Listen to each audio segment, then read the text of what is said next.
Well, it's a W. First half, we were very active defensively, about as active as we've been at any time this year. I like that part of last 8-22. They didn't score in the first half. And that was really the basketball game. Steve said it was a 25-1 run or something like that. Is Kennedy meets at all? Is he ahead of schedule of where you may have thought he'd be at this point? You know, I don't know if I put a schedule on him like that, but offensively he can do some good things. He really can. You know, he's got to keep working on his body because he needs to be explosive, and he's not explosive in there. He's tipping the ball a couple of times, and if you're more explosive, you go up and get it, and get it with two hands and follow or dunk or something like that. But offensively, he really helps us. He does some good things. Now, he's got a long ways to go defensively, and I don't think that we made much of a stand defensively inside today. We've got to do a better job in that, and that's Joel and Kennedy and all of them. Coach, your thoughts on James Michael's performance?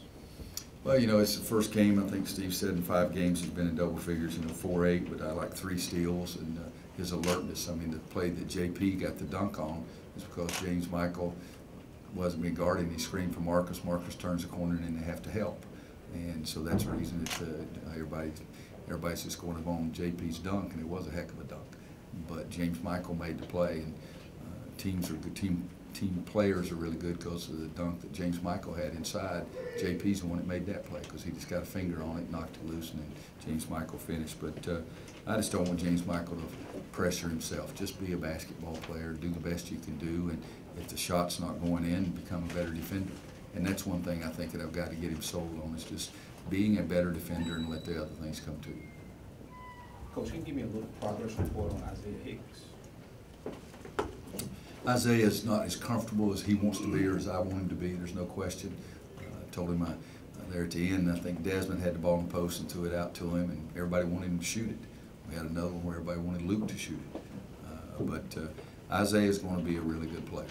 I love him to death. He can't be a better kid, and he's going to be a really good player. I think he was, what did he do? Missed 1 free throw, 3 for 4. But he's coming. Kind of a broader college basketball question, but why do you think there are no dominant teams this year? Well, I don't really think there's been that many dominating teams in the last several years. I mean, in '09 we made a pretty significant run through the tournament and won the games, 12 points or more. But there's always 3 or 4. Now this year there may be more than 3 or 4. Kentucky got beat last night. That was in Texas. Okay, Baylor's pretty doggone good. Kansas got beat today. That was at Colorado on the last second shot. Colorado's pretty doggone good. They were a tournament team last year. To me, that's it. There's so much more balance. People don't like to use that word, or what is it? Parity. Yeah.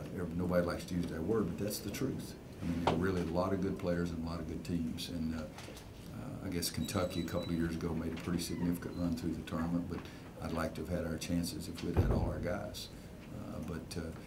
Kentucky was dominating down the stretch that year, but I think just the parity of the teams and so many good players is really what it is.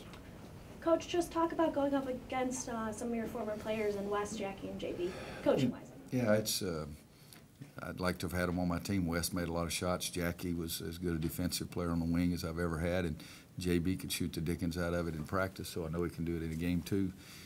They all look a little older, and I don't know what kind of shape they're in, but they could probably help our team as players too. But they're 3 great guys. I mean, you've heard me say before, Wes Miller came closer to reaching his potential as a player than anybody I've ever coached. He pushed it, and got about as close as he could get. Jackie was extremely important to winning a national championship, and they're going to be very successful as coaches. Just watching Wes's club warm up today, I said, this is a different team. We scrimmaged them about, I'm going to guess 4 or 5 years ago. And Wes was an assistant at that time, and they didn't look like basketball players like they look like right now. They're more athletic, they're bigger, the whole bit. And, coming in here is, hopefully never easy on anybody. I told him I was not going to look down at his bench because I didn't want to know he was coaching during the game. And that's exactly the way I felt at Birmingham as well. It was funny, the first time I ever sat down and talked to Wes Miller. I said, what do you want to be doing 10 years after you play? And he said, I want to be coaching. And I said, well, you should come here. And he's going to be a big-time coach.